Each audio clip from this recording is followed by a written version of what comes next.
Қайырлы күн, құрметті көрермен. Бақытжан Бұқарбай және Айтарым бар бағдарламасы. Бүгінгі тақырыбымызды біз қазақ тіліне арнаймыз және біз қонағымыз ретінде жазушы, қазақ тілінің жанашыры Қанат Тәсібеков ағамызды шақырып отырмыз. Қанат аға, қош келдіңіз. Қош келдім. Бүгін біз өзіңізбен қазақ тілінің қазіргі жағдайын ортаға салып талқылайтын боламыз. Сонымен бірінші сұрағымды жолдаймын. Өзіңіз осы күнге дейін мына қазақ кітап нарығында орнын тауып 36 мың данамен сатылған бестселлер ситуативті казахский кітабының авторысыз. Енді осы әдісіңіздің арқасында қанша адам қазақ тілін үйреніп шықты? Енді біріншіден шақырғаныңызға, елеп шақырғандарыңызға рахмет. Екіншіден бестселлер деп айтқаныңызға рахмет. Енді шынды айтқанда, сол 36 мың бүгінгі таңда сатылған кітаптердің саны. Бұл жаман емес деп ойлаймын. Кісілердің көңілінен шығып жатқан сияқты.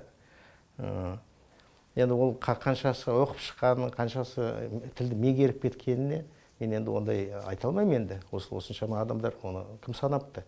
Кім қаншама? Бірақ енді сол сату жағынан енді жазушы адамның осындай әдістемелік құралды шығарған адамның өзі негізінде бұл енді үкімет тарапынан шыққан нәрсе емес. Тегін таралатып жатқан нәрсе емес.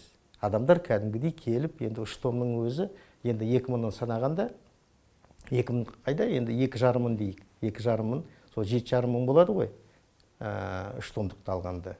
Адамдар өзінің сондай ақшасын төлеп алып жатқаннан кейін, енді керек деп ойлаймын, керек дүние. Әйтпесе керек жоқ дүниеге адамдар ақша шығармайды ғой. Қанат мырза, кітап шығарудан бөлек сіз басқа қалаларымызға барып, тіпті Ресейдің кейбір облыстарына, аймақтарына барып, қазақ тілін насихаттап келесіз. Солай. Үлкен еңбек жасап жүрсіз. Осының барлығын өз қаражатыңызға жасайсыз ба? Енді ол қаражат беріп отқан жоқ ешкім маған. Бірінші осындай ұсыныс неден мәскеулік мәдени ұлттық автономия бар. Полат Жамалов деген ақсақалымыз басқарады. Сол кісілерден маған шақыру келді. Шақыру келгенде мен айттым, енді оның қаражаты қалай болады. Сосын біз енді өзіміз қоғамдық сондай ұйым болғаннан кейін біздің өзіміз қаражатымыз жоқ.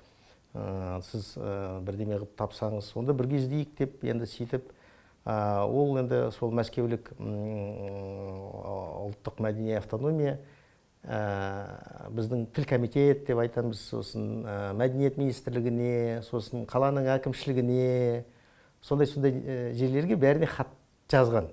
Осындай Қанат Тәсібеков бізге келсе екен, біздің кітаптың тұсаукесерін өткізіп, сондай мастер-класс өткізіп берсе екен, біз мұқтажбыз соған деп. Соны көмектесіп берсеңіз жолмен деп. Біреу енді көмектескен жоқ, онда сосын енді оларға мен бүйтедім, енді бұдан да жаман күнде мен тойға барғам деп, сосын билетімді өзім алдым, самолетке барып қайту билетімді. Кітаптерімді жібердім пойыз арқылы.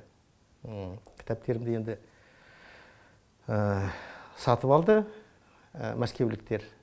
200 ба, 250 ба, сондай кітап сатылды. Енді сол жолдың ақшасын өзім қайтардым деп айтуға болады, сол өз кітабым. Енді ол да өз ақшама шығарған кітабым ғой. Сондай бір тәжірибе болды. Енді одан кейін мені түмендіктер шақырды. Айта кету керек, олар қалталы қазақ екен, түменнің қазақтары.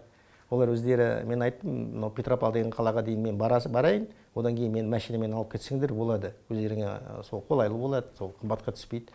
Жоқ аға, сізді осылай шаршатып, машинамен жүргізе алмаймыз біз. Біз сізге билет алып береміз деп, сол Мәскеуге дейін, Мәскеуден Түменге дейін самолетке барып қайту билетті алып беріп, жататын орны бәрін сол қамтамасыз. Кітаптерімді жақсы алды. Одан кейін төмен омбылықтар шақырды. Олар да енді жол қаражатын өздері көтерді.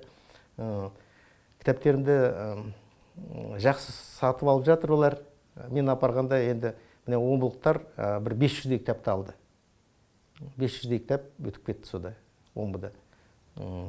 Маған сосын олар жазды, видеода сіздің кітаптеріңіз зауыт асханасындағы түскі өзілістегі ыстық тоқаштай сатылды сіздің кітаптеріңіз деп. как горячие пирожки в заводской столовой в обеденный перерыв деп енді орысша жазды осылай. Сондықтан ары қарай да енді осы Ресейдің Астрахан Орынбордан хабарласты, Саратовтан хабарласты. Енді мен айттым, енді жолды көтеретін болсаңыздар, мен келем. Мастер-класс өткізіп берейін. Оған барғаныма, келгеніме, неме, ештеңе ақша сұрамаймын мен. Бірақ енді жолдың ақшасын өздеріңіз көтерсеңіздер болады деп. Қанат мырза, мына әңгімеңізден келесі сұрақ туындап тұр. Бір қызық ситуация бар сияқты. Енді өзіңіз сияқты тіл жанашырларының арқасында бірқатар жобалар көтеріліп, өзінің оң нәтижесін беріп жатыр. Көп жағдайда жанашырлар бұны өз қаражатына жасап жатыр. Және де біз көріп тұрғанымыз, бұл жобаларға, бұл бастамаларға сұраныс бар. 36 мың кітабыңыз сатылып жатыр. Басқа аймақтардан шақырып жатыр. Көптеген азамат қазақ тілін үйреніп жатыр. Ал енді екінші тарапта қаражаты бар мемлекет бар. Және оның көп біле бермейтін, көп атала бермейтін жобалары бар қазақ тілге қатысты. Неге осындай парадоксалды жағдай туындап тұр? Қалай ойлайсыз? Неге қаражатсыз жасап жатқан жанашырлардың жобалары сәтті шығатты? Қаражаты, миллиондаған қаражаты бар тіл комитетінің жобалары ешкімге беймәлім болып отыр. Қалай деп айтсам екен, бұған енді жауап жоқ қой. Енді жауап болғанда, бұл ақша бар жерде әділдік жоқ деп айтамыз ба? Бұл енді мынау үкімет тарапынан қандай жобалар жасап атқан, олар осы қыруар бөлініп атқан қаражатқа не істеп атқан біз бейхабармыз. Шынды айтқанда, қоғам білмейді. Сондықтан бір қоғамның өпкесі қара қазандай деп айтуға болады. Тіл комитет не бітіріп жатыр? Енді біз әлеуметтік желіде енді сол белсенділігімізді танытып, сөйтіп, Facebook постымен жазып жатырмын ғой. Сізді білмейді деп айтуға болмайды, сізді біледі. Сонда енді көп өзіңіз білесіз, комментарийде жазады, осы Қанаттың істеп жүргені осындай бір нәтижелі, сондай жемісті, бұны неге үкімет қолдамайды деп, оны сөйтіп жаза береді. Бірақ та, енді мен осы салада жүргеніме 7 жылдан асып кетті, кітабым шыққан 12 жылы шықты десек, енді 5 жылдан асып кетті. Соны енді тіл комитеттің басшылары, біреуде қызығушылық білдіріп, Қанат неме істеп жатыр екен, біз сөйлесейікші онымен, танысайықшы деген. Бір адам сондай қызығушылық танытқан жоқ. Керісінше, мен Астанаға барған сайын, мен хабарласам тіл комитетке. Хатшы қыздарына айтам, осылай мен Астанаға келе жатырмын, осындай күндері болам, 4 күн болам ба, 3 күн болам ба, сол күндердің бірінде мені қабылдасыншы, сөйлесейікші деп. Сол бір сол жол түспеді, бір уақыттары болмайды, олардың бір нелері бар, бір өз орынбасарын жібереді, орынбасар менің сөйлескісі келмейді. Бір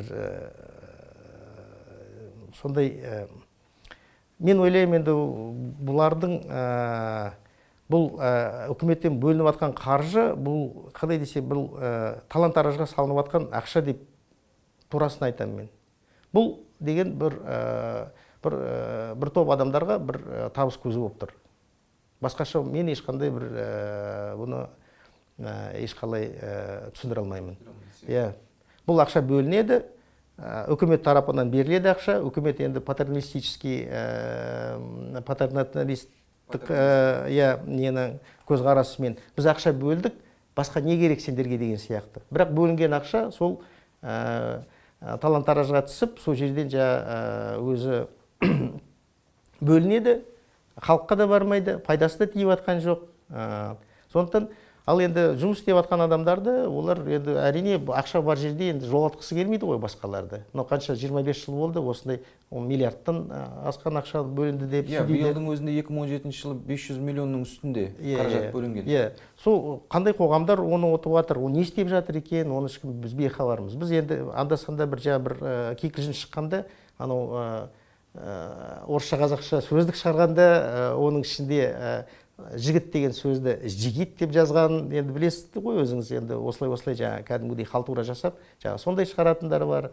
Маған кейбір кезде бір қоғамдар айтпай қой, кім екен, маған хабарласып айтады, аға, сіздің кітабыңызды шығарсақ екен, біз тендер ұтып алып едік, сіздің кітабыңызды. Маған не пайда деймін де, жоқ, сіздің кітабыңызды өзіміз шығарамыз, өзіміз таратамыз, өзіміз сатамыз деп сөйлейді. Енді маған не пайда, сіздер неге, жоқ, біз тендер ұтып алғанбыз, бізге бір нәрсені шығару керек. Не болса да біз өйткені тендер ұтып алғанбыз. Сіздің кітабыңыз енді бәрі сұранысқа ие ғой, соны шығарайық деп, сондай да ұсыныстар болды. Бұл қолдау жағына келетін болсақ, ол сізге ғана қолдау көрсетілмей жатыр ма, немесе басқа да жанашырларға қатысты қолдау жоқ па? Енді басқа да жанашырлармен байланыста бар шығарсыз, білетін шығарсыз жағдайды. Одан бөлек енді мен өз жұмысымды өзім басқа бір жобалар бар, оларға бөлініп жатыр ма жоқ па, мен білем енді, ана жерден байқап қалам, осындай спонсор деп жатыр екен. Мен кітабымда жазғанда, мынау қазір Мәмле деген бір клуб аштым өзім біздің ұлттық библиотекада. Орыс тілді, қазақ тілді қазақтарды табыстыру үшін, олардың ортасына мәміле орнату үшін, қазақша үйрету үшін деген сияқты. Соның бәрін өз қаражатыма, өзім өз уақытымды жұмсап, сөйтіп жасап жатырмын. Енді ол маған өзіме керек. Мен өз азаматтық борышым деп енді мынау кішкене жоғарғы сөздер болады, бірақ маған өзіме ұнайды. Мен өзім бір миссия атқарып жүрген сияқты көремін өзімді. Сондықтан адамдар да сөйтіп қабылдап жатыр мені. Енді бәрі ақшаға тіреліп тұрған жоқ қой. Ал енді ақша қазір талан-таражға салып, ақша жеп жатқандары, бұл мен ойлаймын енді бәрібір әшкере болады ғой бір күні.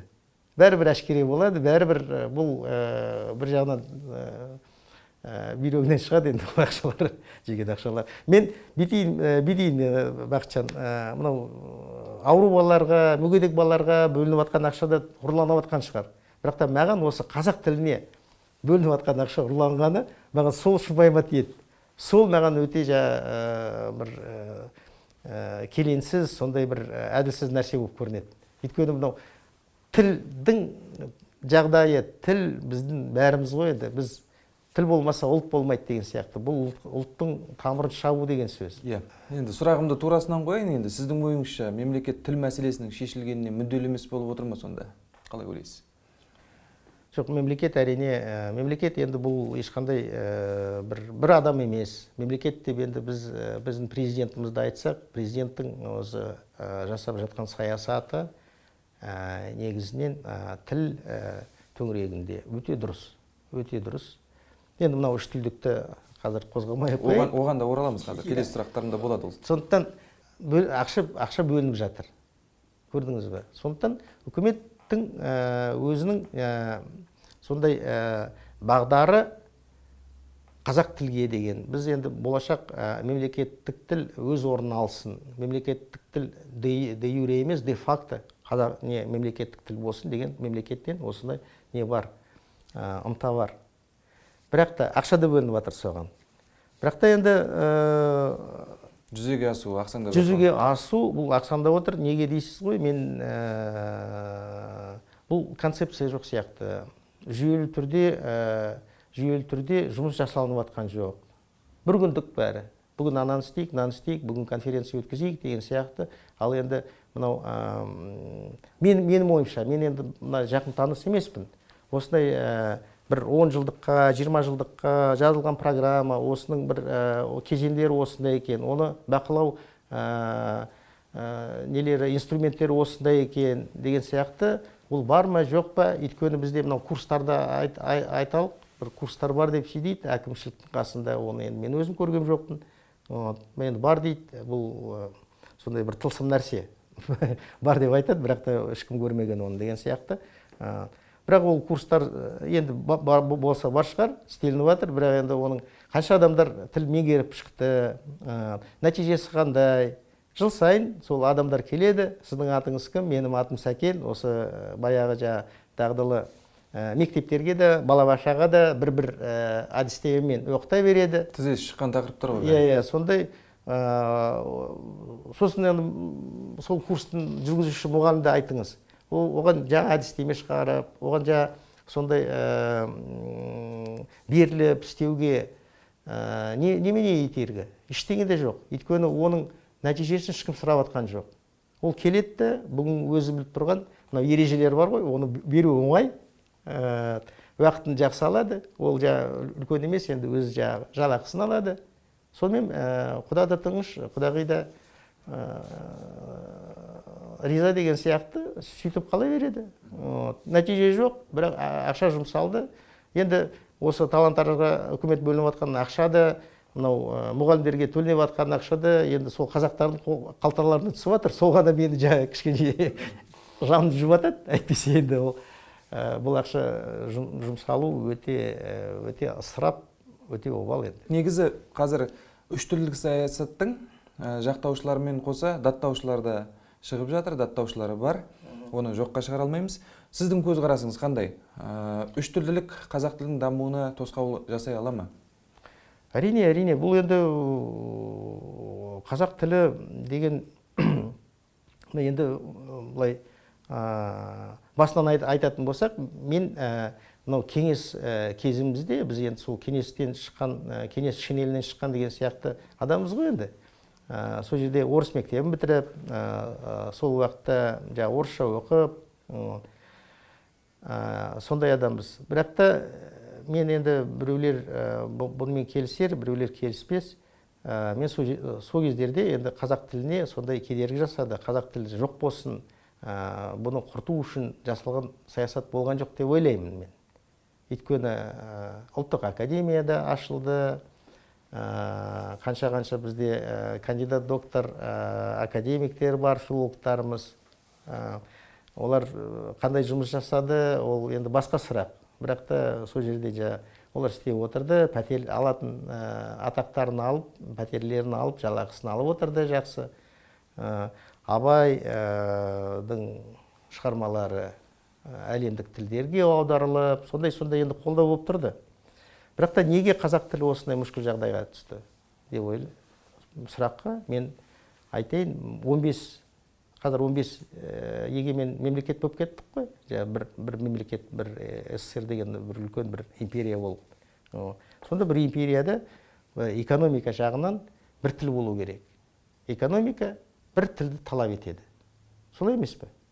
Бір экономика, бір тұтас экономика бір тілді талап етеді. Грузиндер, белорустарды түсінбейтін болса, онда қалай бірге жұмыс жасай алады? Сондықтан ол қандай тіл? Ол орыс тілі болды. Сондықтан экономика несінен, салдарынан десек, сол орыс тілі сондай ден алды. Қазіргі жағдайға көшсек? Қазіргі жағдайға көшсек, біз енді мынау Евразия одағына кіргенімізді, енді біз басында осының бұрындық болған Ресей, Қазақстан, Беларусь үш мемлекет дейік, негізгі үш тағаны. Соның енді қай тіл деп ойлайсыз? Беларусь тілі бола ма, қазақ тілі бола ма, ортақ тіл Евразия одағына? Орыс тілі болады. Солай ғой. Енді Евразия сол негізі келесі бағдарламалардың тақырыбына қалдырсақ болады себебі. Сондықтан қазір үш тілділік дегеніміз енді бұл енді өзі бір үлкен бір тақырып, көп талқы талап ететін тақырып. Бірақ та мен енді сол неге айтып отырмын? Мынау бір экономика болғаннан кейін біз енді өзіміз біздің қазақ, біз ұлттық мемлекет құрып отырмыз деп сөйтіп айтып отырмыз. Біздің мемлекет тіліміз қазақ тілі. Біз мектептерде үш тілдікті енді мектептерде енгізіп отырмыз ғой. Мектептің мақсаты не? Азамат өсіру, өз елінің азаматын, патриотын өсіру, жанашырын. Бір Ресейге жұмыс жасайтын, шетелге мынау аңғызша шикізатты шығаратын адамды нетіп отырған жоқ. Мектептің мақсаты ол емес. Мектептің мақсаты өзі біздің еліміздің азаматын тәрбиелеу. Қазақты ертең қару алып, біздің жерімізді қорғайтын адамды. Сондықтан қазақ тілі болу керек. Мектепте қазақ тілі болу керек. Алтын діңгегі, осы тірегі бәрі қазақ тілінің аясында жүргізуге жұмысымыз. Біз енді сол орыс болып кете жаздадық қой, мынау 70 жылдың ішінде. Жасыратын ештеңе жоқ. Ал енді ағылшын тілі дейміз, орыс тілі дейміз, олар керек, енді оны оқитын адамдар оқиды, әрине, қажеті болғандар. Енді мынау бір бейнеу жақта бір қойшыға не керек ол? Ағылшын тілін не орыс тілі деген сияқты. Ал енді оқимын деген адамдар, енді өзіңіз де білесіз ғой, бізде енді үш тілдікте емес. Мен енді өзім міне Францияда оқыдым. Француз тілін өзім оқып алдым. Енді үш тілдік дегенде қазір мен де айтуға болады, маған айтуға болады. Неге орыс, ағылшын, қазақ тілі? Неге орыс, қазақ, сосын француз тілі емес деп? Неге ондай не жасап отырмыз, дискриминация жасап отырмыз? Дұрыс аға, ойыңызды түсіндім. Біздің уақытымыз өкінішке қарай соңына келіп жетті. Біз бағдарламамызды осы жерде аяқтасақ. Сонымен сізге көп рахмет уақытыңызды бөліп келгеніңіз үшін. Сізге рахмет. Біз бағдарламамызды осымен қорытындылап аяқтаймыз. Сіздермен келесі бағдарламаларда әлі көрісеміз. Сау болыңыздар. Сау болыңыз.